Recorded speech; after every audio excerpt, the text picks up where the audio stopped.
नमस्कार, the news 15 देख रहे हैं आप। मैं हूं आपके साथ तरुज दीक्षित। आज देश भर में बाबा साहेब भीमराव अंबेडकर को लेकर जो बयान अमित शाह ने दिया था, उसके खिलाफ प्रदर्शन करा गया। कांग्रेस और बहुजन समाज पार्टी के कार्यकर्ता जमीन पर उतरे और यहां पर अमित शाह के इस्तीफे की मांग करी। ऐसे में बड़ा सवाल ये बन जाता है कि आखिरकार आज के इस प्रदर्शन में कौन किस पर भारी रहा। तो चलिए आपको यहाँ पर ये बताते हैं कि आखिरकार बहुजन समाज पार्टी ने क्या करा और कांग्रेस ने क्या करा। देखिए, यहाँ पर दो तरह का प्रदर्शन देखने को मिला। एक प्रदर्शन तो ये देखने को मिला कि कार्यकर्ता जमीन पर उतरे, उन्होंने अपने यहाँ के कलेक्टर को ज्ञापन सौंपा और अमित शाह से माफी की मांग करी। और एक विपक्ष ये देखने को मिला जो सब्जी मंडी में जाकर लहसुन के दाम पूछ रहा है, जो जाकर कपड़ों के दाम पूछ रहा है, महंगाई गिना रहा है। मतलब कि अगर देखा जाए तो यहाँ पर आज के मुद्दे से कांग्रेस जो थी भटकती हुई नजर आई। मतलब साफ है कि कांग्रेस के आज के प्रदर्शन में कोई ज्यादा दम दिखाई नहीं दिया, लेकिन यहाँ पर बहुजन समाज पार्टी ने पूरी तरह से लाइमलाइट जो है वो बटोर ली है। दरअसल बहुजन समाज पार्टी के नेशनल कोऑर्डिनेटर आकाश आनंद ने आज सोशल मीडिया प्लेटफॉर्म एक्स पर एक पोस्ट किया। उस पोस्ट ने यहाँ पर लाइमलाइट बटोर लिया है और बुरी तरह से यहाँ पर कांग्रेस पर हमला बोला है, बीजेपी पर हमला बोला है और साथ के साथ उन्होंने अपने इस बयान में लपेट लिया है अरविंद केजरीवाल को। दरअसल आप सभी को पता होगा कि अरविंद केजरीवाल ने यहाँ पर वोटों के लिए कही है या फिर अभी जो लाइमलाइट में मुद्दा है उस वजह से कही है। अरविंद केजरीवाल ने एक एआई वीडियो जनरेट करके सोशल मीडिया पर शेयर करा था, जिसमें बाबा साहेब भीमराव अंबेडकर की एक तस्वीर थी और वो उन्हें आशीर्वाद दे रहे थे। अब इसी को लेकर आकाश आनंद जो है वो भी भड़कते हुए नजर आ रहे हैं। पहले मैं आपको बता दूं आकाश आनंद ने क्या कुछ कहा। आकाश आनंद ने सोशल मीडिया प्लेटफॉर्म एक्स पर पोस्ट करते हुए लिखा कि करोड़ों शोषितों, वंचितों और गरीबों के लिए बाबा साहेब डॉक्टर भीमराव अंबेडकर जी भगवान हैं, लेकिन वोटों के लिए उनके नाम का इस्तेमाल करना आजकल का एक फैशन हो गया है।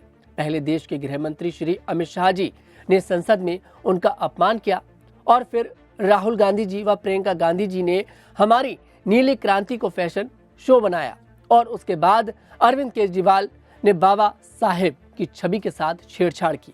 देश के दलित, शोषित, वंचित, उपेक्षितों के आत्मसम्मान के लिए बीएसपी का मिशन जारी रहेगा। गृह मंत्री अमित शाह जी को पश्चाताप करना ही पड़ेगा। मतलब आप यहाँ पर उनके शब्दों की गहराई में जाइए। उन्होंने पहले अमित शाह के उस बयान को लिया जो अमित शाह ने बोला, उन्होंने बोला कि अमित शाह ने गलत बोला।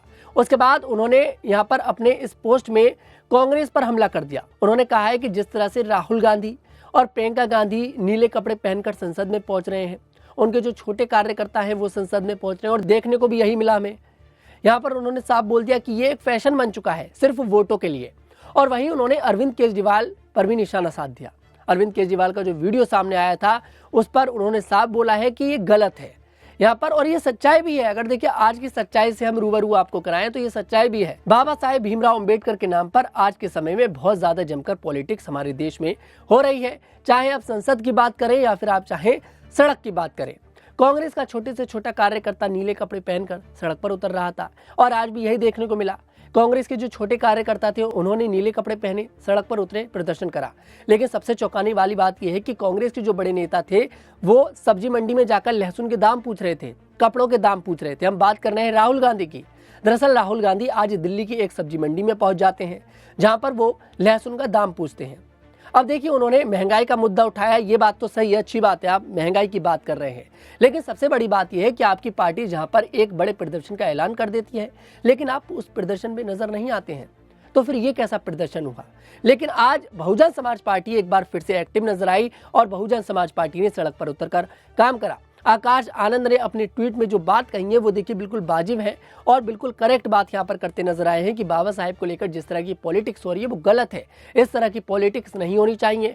अरविंद केजरीवाल के लिए यहाँ पर एक तरह से मुश्किल बन चुके हैं आकाश आनंद, क्योंकि यहाँ पर जो दलित समाज है, अब तक जिस दलित समाज का वोट अरविंद केजरीवाल लेते नजर आ रहे थे, शायद वो अब दलित समाज अरविंद केजरीवाल को वोट ना दे। वहीं आकाश आनंद ने साथ के साथ कांग्रेस पर निशाना साधते हुए ये भी कहा, अगर ये सही में हमारे बाबा साहेब के हितैषी होते तो ये कभी भी उनके पीए को उनके खिलाफ नहीं खड़ा करते, ये उन्हें सदन में जिताकर भेजते, मगर इन्होंने ऐसा कोई काम नहीं किया।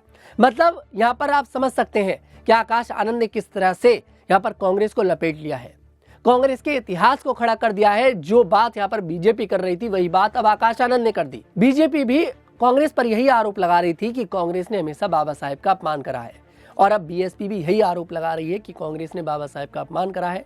हालांकि बीएसपी ये भी कह रही है कि बीजेपी ने भी अपमान करा है। मायावती तो शुरुआत में कह चुकी हैं कि बीजेपी और कांग्रेस एक ही थाली के चट्टे बट्टे हैं, ये दोनों कोई अलग नहीं है। इन्होंने हमेशा बाबा साहेब भीमराव अंबेडकर का अपमान करा है। वहीं आकाश आनंद ने आगे अरविंद केजरीवाल पर निशाना साधा और उन्होंने कहा कि केजरीवाल सत्ता में करप्शन को हथियार बनाकर आए थे। कहते थे कि शीला दीक्षित हमेशा एसी में रहती हैं, कहते थे कि दिल्ली का पैसा खर्चा जा रहा है, मगर अब खुद उनकी ही सरकार जेल के चक्कर काट चुकी है, घोटाले में पकड़ी जा चुकी है। आकाश आनंद ने आगे कहा, अब केजरीवाल के पास कोई जवाब नहीं है, अब उनके पास लोगों के काम करने का समय नहीं बचा है। उन्होंने आगे कहा, ये सभी आरक्षण के खिलाफ हैं, ये कॉन्ट्रैक्ट पर नौकरी देते हैं जिससे आरक्षण ना दिया जा सके। ऐसे में आप समझ सकते हैं कि किस तरह से आकाश आनंद ने पूरी तरह से कांग्रेस के उस इतिहास को खोल दिया, अरविंद केजरीवाल के लिए मुश्किलें खड़ी कर दी। क्योंकि देखिए, अगले साल दिल्ली में विधानसभा चुनाव है 2025 की शुरुआत में, और अरविंद केजरीवाल शुरुआत से दलितों का वोट साधने का काम करते हैं। और आकाश आनंद का जो ये पोस्ट है, जो शब्द आकाश आनंद के इस पोस्ट में है, साफ दिखाई दे रहा है कि अरविंद केजरीवाल के लिए मुश्किलें खड़ी होती नजर आ सकती हैं दिल्ली के अंदर। मतलब साफ है कि जिस तरह से आज आकाश आनंद एक्टिव नजर आए, अगर इसी तरह से आकाश आनंद हमेशा एक्टिव रहे तो बहुजन समाज पार्टी जल्द ही फिर से ऊंचाइयां छूने की कोशिश कर सकती है। फिर से एक बार बहुजन समाज पार्टी की चर्चा शुरू हो सकती है। दरअसल आकाश आनंद को काफी समय से कई सारे कार्यक्रमों से दूर देखा जा रहा था, लेकिन आज कांग्रेस की तरफ से ऐलान करा गया कि हम प्रदर्शन करेंगे और हर जिले में प्रदर्शन भी करा गया। आकाश आनंद ने सोशल मीडिया प्लेटफॉर्म एक्स के जरिए बीजेपी को भी घेर लिया, कांग्रेस को भी घेर लिया और यहाँ पर साथ ही साथ अरविंद केजरीवाल को भी घेर लिया। देखिए, ये कहावत तो साहब आपने सुनी होगी कि एक तीर से दो निशाने छोड़े, लेकिन आज हम कहेंगे कि आकाश आनंद ने एक तीर से 3 निशानों को साध लिया है। मतलब बीजेपी, कांग्रेस और साथ के साथ आम आदमी पार्टी, तीनों के लिए मुश्किलें खड़ी कर दी हैं और बिल्कुल वाजिब बात आज अपने इस पोस्ट में करते नजर आए हैं। खैर, इस पर क्या है आपकी राय, कमेंट सेक्शन में जरूर बताइएगा। मैं तनुज दीक्षित आपसे फिर मुलाकात करूंगा, तब तक के लिए हमारे साथ देखते रहे द न्यूज़ 15।